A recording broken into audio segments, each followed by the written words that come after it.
Okay, today I want to look at inserting a table into your work. This might be quite a useful feature when producing big Word documents. So what we need to do is we need to go to Insert, and we can see we've got this table image here. So we could drop down table.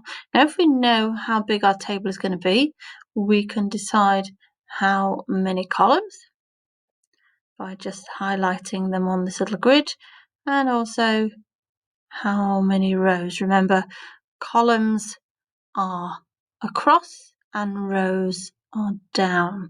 So these, if I put that in there for you again, sorry. So these are our columns, and our rows are these going across. So we've got a number of different columns and rows. I'm just going to delete this. I'm going to delete. So if I wanted to delete, I could go delete table and delete it that way. So let's go back. So inserting our table. Now this one's quite large. It can take 10 columns, and it can take 10 rows.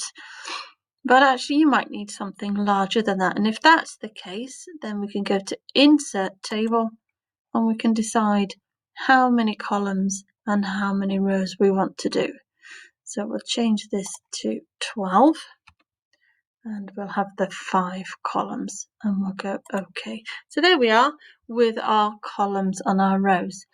Now if they're not the right size, we can click on our vertical line, and we can move that across in any direction that we would like to do. We can do the same with our rows. So if we click on the row, you'll see we've got the little arrow up and down, so we can move that up and we can move that down.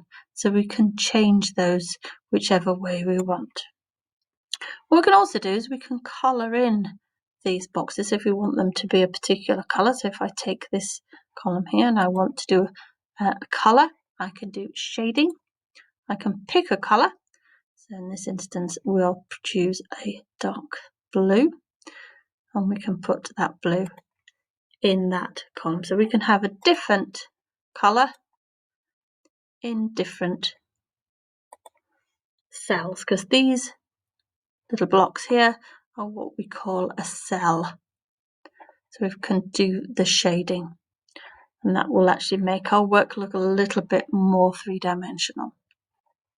We've got borders here, so we could add borders and make them different. So if we pick this cell, if I go down to here and I go borders, I can then remove some of the lines. So if I go to draw, you'll see I've got a pencil, and I can put in an additional line. There we see that line's appeared there.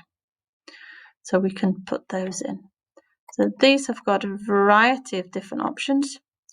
So this one here, we can take a no border. So we click no border. We've actually taken the border out now by using that. If I wanted to fill in these little lines here, I could click in this cell and do border and do all borders, and it will put that line back in for me. Or alternatively, I could do borders, drop down box, draw border, and pick up that pen, and I can draw it in that way. So we can actually change how our lines work. You'll see that one of the things that's come up here is an eraser. So if I wanted to remove just one line, I could pick the eraser and I could remove a line like that with it.